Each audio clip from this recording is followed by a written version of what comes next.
Good morning, જય શ્રી કૃષ્ણ, જય સ્વામિનારાયણ, જય જિનેન્દ્ર અને Sitaram. Welcome to our new blog. આજે છે મંડે અને મંડે મોર્નિંગમાં કામ બધું પતી ગયું છે. છોકરાઓ બંને સ્કૂલે જતા રહ્યા છે, કેયુર પણ જતા રહ્યા છે એમના કામ ઉપર. અને હું શું કરું છું કિચનમાં, જો આજે છે ને બહુ દિવસ પછી દાળ અને ભાત બનાવવાના છે. એટલે મેં છે ને દાળ ને ભાત પલાળી દીધા છે અત્યારમાં. હજી તો વાર છે બનાવવાની, પણ થોડી વાર પલળે ને તો દાળે ફટાફટ બફાઈ જાય અને ભાત પણ સારા થાય. પલાળ્યા વગર ડાયરેક્ટ કરીએ ને તો ભાતમાં મજા નથી આવતી, અને દાળે પલાળેલી હોય ને તો જલ્દી બફાઈ જાય સરસ. એટલે દાળ અને ભાત મેં પલાળી દીધા છે. હવે જોઉં છું શાક રોટલી બનાવું છું કે નહીં, કેમ કે છોકરાઓ તો દાળ ભાત હોય ને ત્યારે દાળ ભાત જ ખાય છે. એકલા રાહી તો એમ જ ખાય ને, શ્લોક કદાચ રોટલી ખાય તો દાળ ભાત જોડે, શાક ના જોઈએ એને. એટલે હવે જોઉં છું, બનાવીશ ને તો ખાલી રોટલી બનાવીશ શ્લોક માટે, તો મારે પણ એકલા દાળ ભાત જ ખાવા છે. એટલે આજે ત્યારે સાદું બનાવવાનું છે એકદમ, કેમ કે કાલે બંને ટાઈમ તળેલું જ ખાધું હતું. બપોરે છોલે પૂરી ખાધું હતું, સાંજે મિક્સ વેજીટેબલ પરોઠા ખાધા હતા. એટલે આજે કાંઈ નહીં, આજે આખો દિવસ કાંઈ નહીં બને. તો રોજ સારું સારું જ ખાવું હોય, એક દિવસ છોકરાને ખાવું હોય, એક દિવસ કેયુરને ખાવું હોય, બધાને રોજ અલગ અલગ જ ઈચ્છા થાય. તો મેં કીધું આજે તો સિમ્પલ જ બનાવું છે, આજે કંઈ બીજું બનાવવું નથી. ગઈકાલે વિડીયો જે મૂક્યો તો એમાં મેં કીધું હતું કે મારો ડ્રેસ કેવો લાગે છે, નવો લાવી જોઈએ, કોમેન્ટ કરજો. તો એના માટે કોમેન્ટ હતી જય પટેલ, દક્ષા મોદી, પછી મીનાક્ષી દેસાઈ, દીપ્તિ પટેલ અને સોંદાગર રવિન્દ્ર.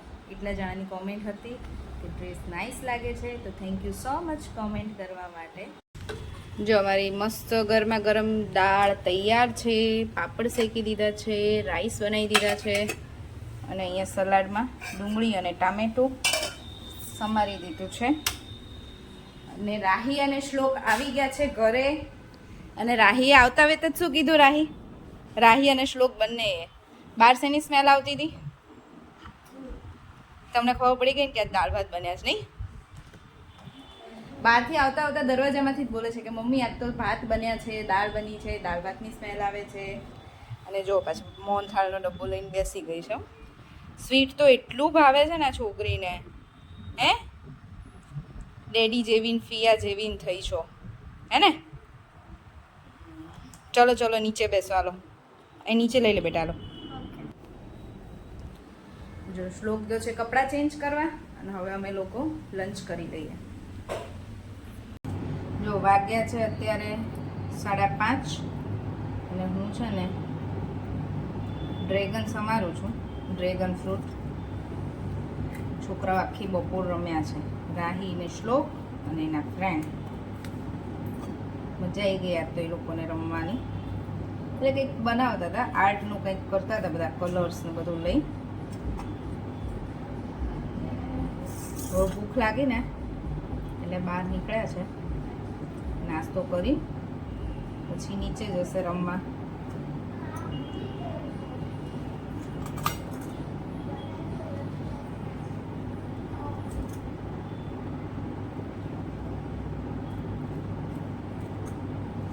મસ્ત પિંક કલરનું છે ડ્રેગન ફ્રૂટ. રાહીને છે ને વ્હાઈટ ભાવે છે, અને અહીંયા વ્હાઈટ બહુ ઓછું આવે છે. જ્યારે લઈએ ને ત્યારે અમારે તો પિંક જ આવે છે. ખબર નથી પડતી વ્હાઈટ અને પિંકમાં કેવી રીતે ખબર પડે. જો પાછો વિડીયો બનાવતી હતી ને ત્યાં પપ્પાનો ફોન આવી ગયો હતો. પપ્પા જોડે થોડી વાર વાતો કરી. છોકરાઓ બંને ફ્રૂટ ખાઈને નીચે જતા રહ્યા છે રમવા માટે. અને હું બનાવું છું અત્યારે ડિનર, બટેકાનું શાક અને રોટલી. દાળ ભાત તો મેં બપોરે એટલે જ વધારે બનાવ્યા હતા કે અત્યારે કેયુર અત્યારે જમે ને તો ચાલે, અને મેં બનાવ્યા હતા એ મોડા એટલે વાંધો ના આવે. પછી છોકરાઓના આવવાના ટાઈમે બનાવ્યા હતા એટલે ચાલે. અત્યારે ખાલી બટેકાનું શાક અને રોટલી બનાવી નાખું છું ફટાફટ.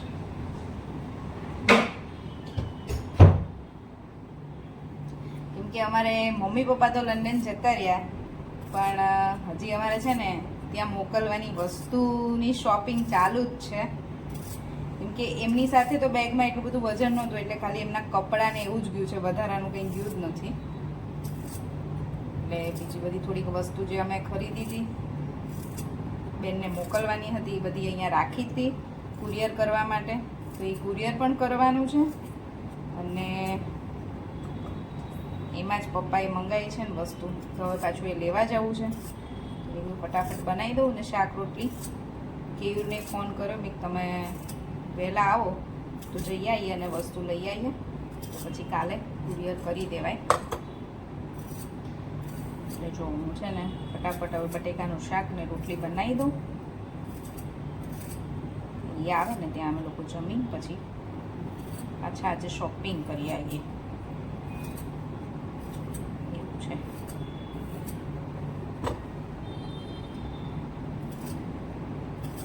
પપ્પાને મમ્મીને તો મજા આવે છે, રોજ ફોન કરે થોડી વાર વાત કરે એટલે એમને ટાઈમ જાય. અને રોજ ત્યાંનું કહેતા હોય જે કાલે વેમ્બલી ગયા હતા તો પછી ત્યાં કેવું હતું તો એવી વાતો કરતા હતા. બસ એવી બધી વાતો ચાલતી હોય અમારે.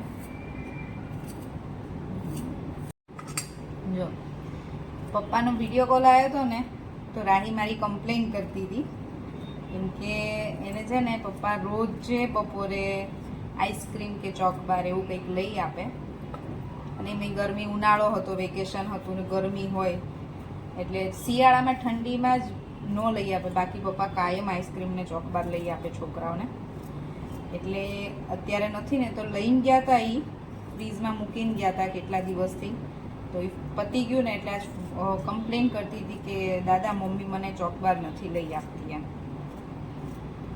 કેમ કે હું રોજ ના પાડું કે રોજ ના ખવાય, ક્યારેક ક્યારેક ઠીક છે એમ, એટલે આપણે રોજ ના આપીએ. પણ તો એને કેવું કે દાદા લઈ આપતા હતા ને એટલે દાદાને કહેવા જોઈએ એમ કે મમ્મી મને નથી લઈ આપતી.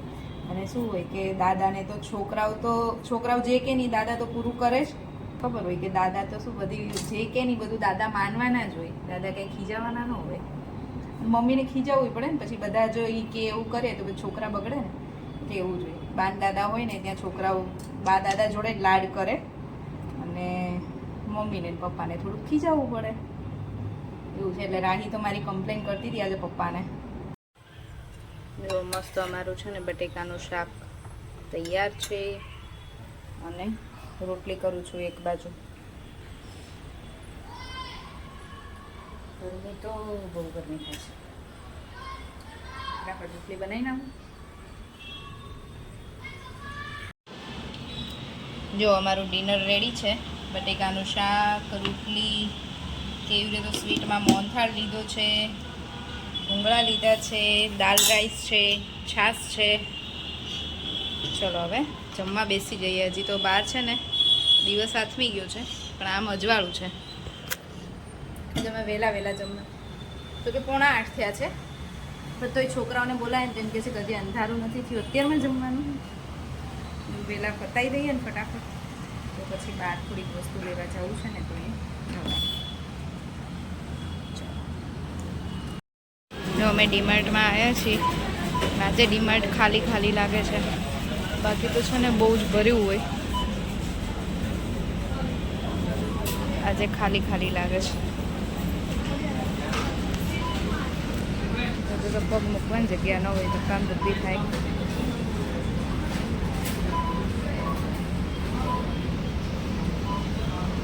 આજે સોમવાર છે ને, કાલ રવિવાર ગયો એટલે શનિ રવિ પેક હોય, સોમવાર છે એટલે નહીં હોય. બહુ અમારી શોપિંગ થઈ ગઈ છે.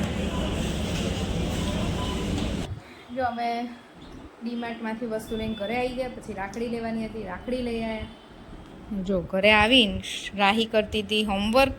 હવે આ લોકોનો એસાઇનમેન્ટ છે ને મારા ફોનમાં આવે છે, એટલે એવું થાય છે ને કે મારા મોબાઈલમાંથી હોમવર્ક કરતા હોય, અને હું જોતી હતી અમારા અપેક્ષાબેનનો વ્લોગ કાલે મમ્મી પપ્પાને લઈને એ લોકો ફેમિલી ગયા હતા તો એ બધું જોતી હતી. અને જો હવે આ લોકોને છે ને મારા ફોનમાં એસાઇનમેન્ટ આવે, બંનેને આમાંથી વર્ક કરવાનું હોય, એટલે હવે મારે છે ને બ્લોગ માટે કંઈક કરવું પડશે. તો નવો ફોન લેવો પડશે કે આ લોકોની એપ્લિકેશન લેપટોપમાં ચાલુ કરી દેવી પડશે, કેમ કે રોજ તો આવું નહીં ચાલે હે ને. હમણાં રોજ આવું થાય છે ને. શું કરું રાહી, સજેશન?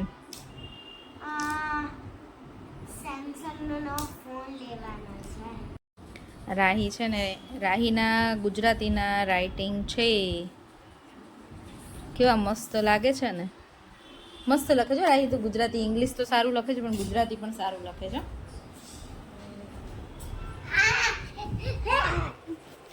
જોયો ને, મારો નોટી છે ને આખો દિવસ આવા જ કુદાકા મારતો હોય, આવી જ રીતે રમતો હોય, પછી ક્યાંથી સારો થાય. ચલો તો બસ હવે આજનો વિડીયો અહીંયા જ પૂરો કરીશું. ફરીથી મળીશું કાલ નવા વિડીયો સાથે. ત્યાં સુધી બાય બાય, ગુડ નાઇટ અને જય શ્રી કૃષ્ણ. જો વિડીયો ગમ્યો હોય તો લાઈક, શેર અને સબસ્ક્રાઈબ કરી દેજો. બાય. Bye. પછી Thanks for watching.